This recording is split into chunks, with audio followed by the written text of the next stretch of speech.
a well-known, high-profile personality is killed on her doorstep in daylight, you would think that the evidence, there would be an abundance of evidence. She was in the wrong place at the wrong time.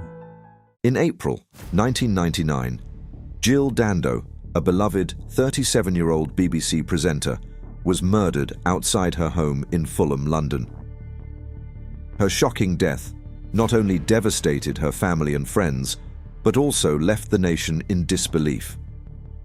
As one of the most high-profile cases in British history, her murder launched an intense investigation that initially yielded more questions than answers. Despite countless theories and years of probing, the case remains unsolved, shrouded in mystery and speculation. What really happened to Jill Dando that fateful day, and why has justice remained elusive? Let's uncover the details behind this heartbreaking case. As the weeks have turned to months and the months have turned to years and the years have now turned to decades, and nobody has been convicted of Jill's murder, I tend to think that it wasn't a professional hit. Jill Dando was born on November 9th, 1961, in Weston-super-Mare, Somerset. She grew up in a close-knit family. She was the younger of two children and was known for her bright and cheerful personality. Her father worked as a printer for the local newspaper, and her interest in journalism blossomed at an early age. After studying journalism at Cardiff Metropolitan University, Jill began her career at her hometown paper, the Western Mercury. Her natural talent soon caught the attention of larger media outlets, and she joined the BBC in the late 1980s. Jill quickly became one of the most recognizable faces on British television, hosting popular programs like Crime Watch, Holiday, and BBC Breakfast News. Her dedication and charm earned her widespread admiration, and in 1997, she was named BBC Personality of the Year. It was a quiet Monday morning, 26th of April 1999. I got a call shortly after midday telling me that Jill Dando, the television presenter, had died. By 1999, Jill Dando was at the peak of her career, beloved by millions as a BBC presenter and admired for her charm, professionalism, and dedication. Her personal life was equally fulfilling. She was engaged to Alan Farthing, a distinguished gynecologist who was well regarded in the medical community. Their relationship was the picture of happiness, and they were in the midst of planning their wedding, scheduled for later that year. Alan was not just a successful professional, but also a source of unwavering support for Jill. He had built his career as a gynecologist with a specialization in obstetrics and gynecology, earning a reputation for his expertise and compassion. Alan had established himself as a prominent figure in his field. He was known for his calm demeanor and dedication to his patients. Made a couple of phone calls, one to Jill's mobile and one to Alan, her fiancé at the time. The couple first met through mutual friends, and their connection quickly blossomed. Despite their demanding careers, Jill and Alan made time for each other, enjoying quiet evenings together and sharing their dreams for the future. Jill often spoke warmly about Alan in interviews, describing him as her soulmate and a cornerstone of her happiness. The morning of April 26, 1999, began like any other for the couple. Jill had spent the night at Alan's home in Chiswick, a routine they often followed as they prepared for married life. They shared breakfast before Jill set off for her house in Fulham, intending to run errands and finalise details for their upcoming wedding. I remember bumping into her when she came back from Sydney, when she'd been on holiday, and she was totally in love. Little did they know that their joyful plans would be shattered that day. Alan received the devastating news of Jill's murder while at work. He was immediately overcome with grief, his life forever altered by the loss of the woman he loved. On the morning of April 26th, Jill left Alan's house in Chiswick and drove to her own home on Gowan Avenue in Fulham. It was a sunny day, and Jill appeared relaxed and cheerful, as described by witnesses who saw her walking along the street. At approximately 11:30 a.m. on April 26, 1999, Jill Dando returned to her home in Fulham, West London. She parked her car nearby and walked to her front door, carrying her keys in hand. As she bent down to unlock the door, a man silently approached her. Without hesitation or warning, he held a handgun to her head and pulled the trigger. Jill Dando, known and loved by millions, has been brutally murdered. The 37-year-old presenter died in hospital after being found shot through the head on her own doorstep. The single shot struck Jill in the left temple, causing catastrophic injuries. The attack was over in seconds, and the assailant fled the scene, leaving Jill lying motionless on her doorstep. Her lifeless body slumped against the entrance of her home, her keys still in her hand. A haunting reminder of how swiftly and cruelly her life was taken. A neighbour heard what they described as a cry or scream, and quickly came outside to investigate. They found Jill collapsed, unresponsive, and immediately called emergency services. Did you hear a man's voice or anything like that? No man's voice at all. And did you hear a shot or did you... There was no shots.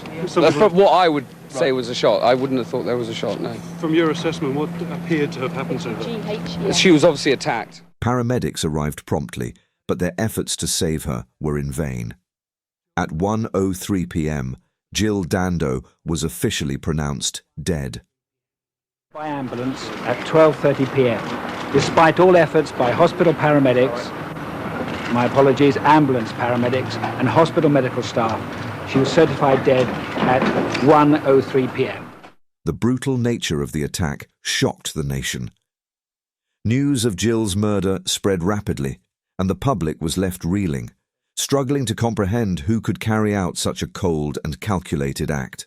The murder of Jill Dando triggered one of the most extensive investigations in British history, led by the Metropolitan Police.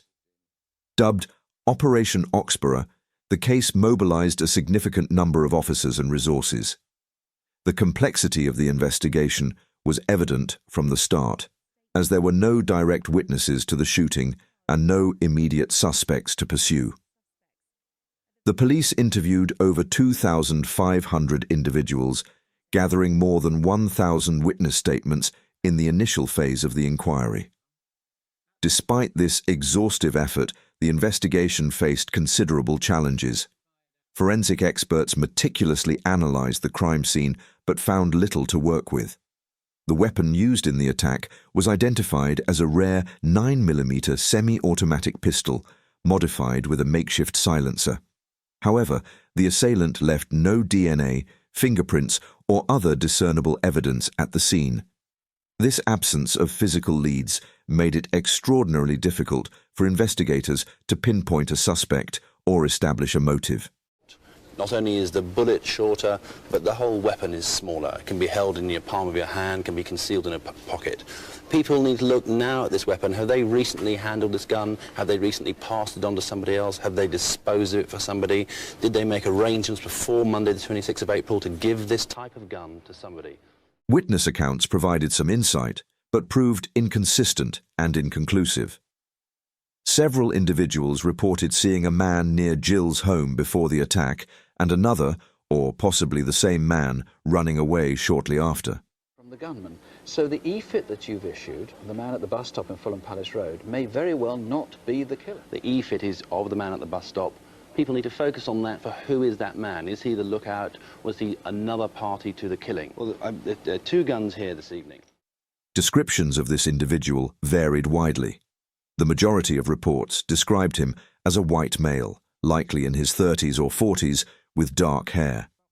However, these details were too general to narrow the search. Additionally, the behaviour of this man, as reported by witnesses, was not openly suspicious, making it hard to ascertain whether he was directly connected to the crime or merely a passerby. A man was seen leaving from outside number 29 Gowan Avenue, and he ran east down this road towards the Fulham Palace Road. A man between late 30s and 40s, white, he was carrying a mobile phone, he was clean-shaven and he had dark hair. Over the years, investigators and the public have explored several theories in an attempt to explain the motives behind her killing.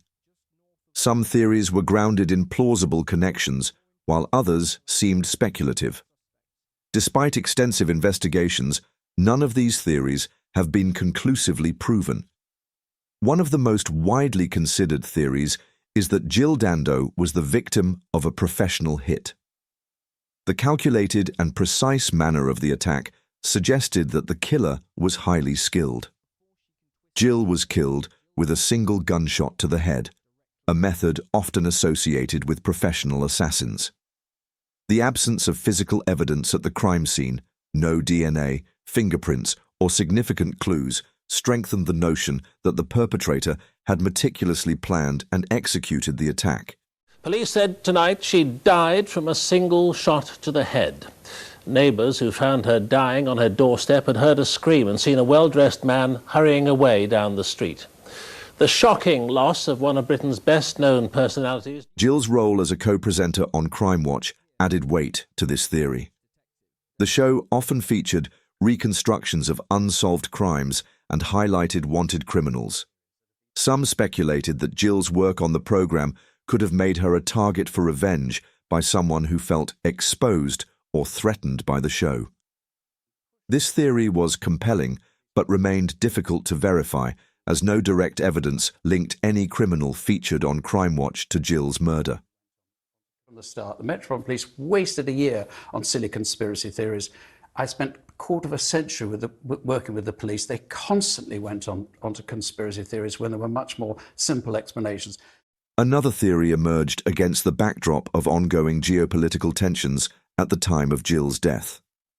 Just weeks before her murder, Jill had presented a BBC appeal for Kosovan refugees, raising awareness about the humanitarian crisis caused by the NATO bombing campaign in Yugoslavia.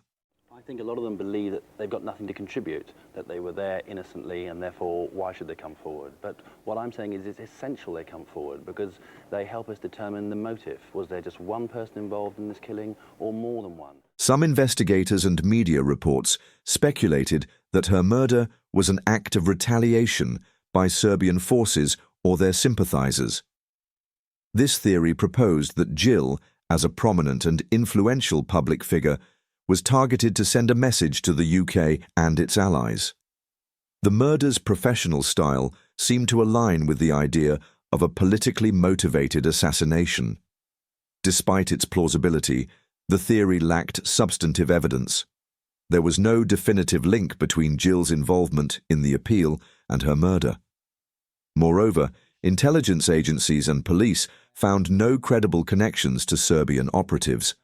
As a result, this theory, while intriguing, remained speculative. Given Jill's widespread popularity and public presence, police also considered the possibility that an obsessed fan might have been responsible for her death. As a beloved television presenter, Jill had a large fan base, and some fans occasionally displayed troubling or obsessive behavior. Viewers loved her from the start. She was a friendly celebrity. She came across as a girl-next-door type of person. During the investigation, police scrutinized letters, gifts, and correspondence sent to Jill. They sought to identify any individuals who might have crossed the line from admiration to fixation. However, no significant leads emerged from this avenue. None of the correspondence exhibited behaviors or connections that tied them to the crime. While the theory of an obsessed fan initially seemed plausible, the lack of supporting evidence ultimately diminished its viability. Another line of inquiry suggested that Jill's murder might have been a tragic case of mistaken identity.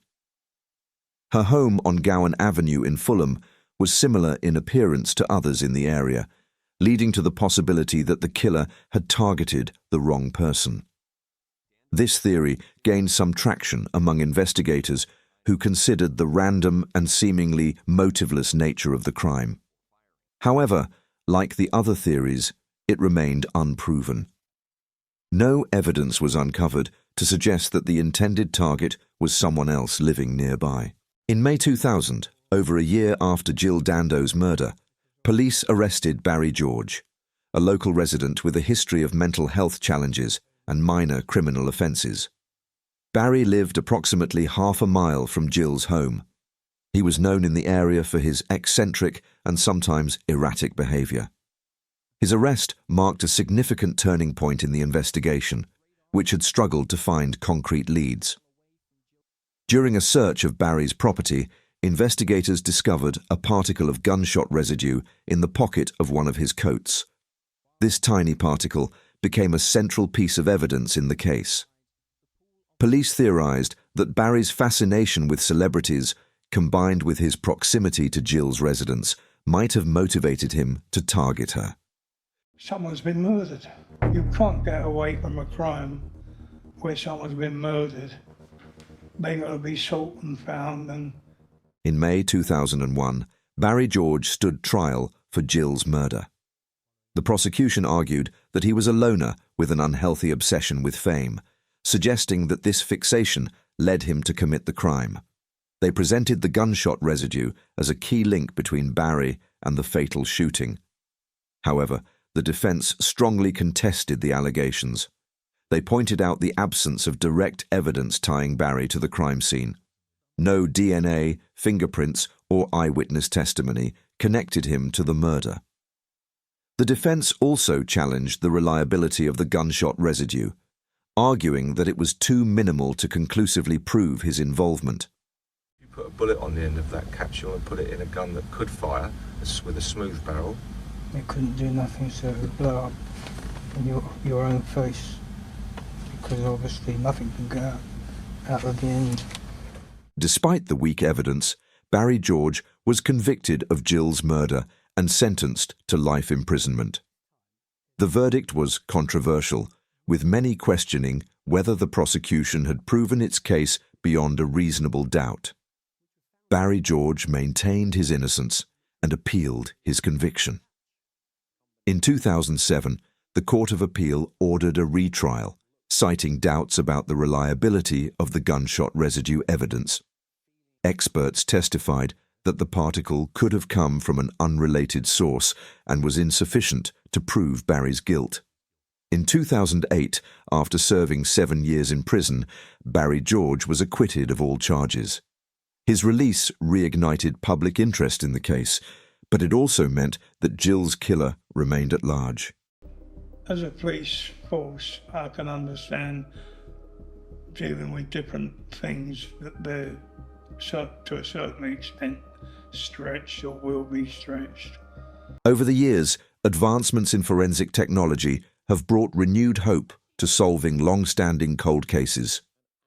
Techniques such as enhanced DNA analysis, digital reconstructions, and improved ballistic examinations have been instrumental in identifying suspects in other unsolved crimes. These developments have raised expectations that Jill Dando's case might one day benefit from similar breakthroughs. Despite these advancements, no significant progress has been reported in Jill's case. The evidence collected during the initial investigation, while extensive, has yet to yield new leads under modern forensic scrutiny. Items such as the single bullet casing and fibers found at the crime scene have been re-examined, but they have not provided the critical link investigators need. The Metropolitan Police remain committed to Jill's case, treating it as an open investigation. Periodic reviews of the evidence have been conducted over the years, but the trail has grown increasingly cold. Investigators believe that advances in technology could still uncover new insights, but without fresh evidence or new information, progress remains elusive. For Jill's family, friends, and former colleagues, the passage of time without answers is a source of profound frustration and sorrow. They continue to hope that one day someone will come forward or a breakthrough will finally bring the closure they have long awaited. Yeah, it was a very difficult time, obviously. Yeah, very difficult to come to terms with. To an extent it is now, 20 years on. But you can't live in the past. Personally, I can't become obsessive about it. Jill Dando's tragic death had a profound impact on those who knew her and on the wider public. Her warmth, professionalism, and dedication to her work left a lasting impression, and she continues to be remembered as a symbol of excellence in journalism. To honour her memory, the Jill Dando Institute of Security and Crime Science was established at University College London, focusing on innovative approaches to crime prevention and community safety. Jill's murder also shed light on the vulnerabilities faced by public figures, prompting greater conversations around personal security. Her case served as a wake-up call for the media industry, sparking discussions on how to better protect high-profile individuals. Despite the passing years, Jill's legacy remains a testament to her kindness, dedication, and resilience. While her murder remains unsolved, the search for justice and closure continues, and Jill Dando's memory lives on as a beacon of hope and inspiration to all.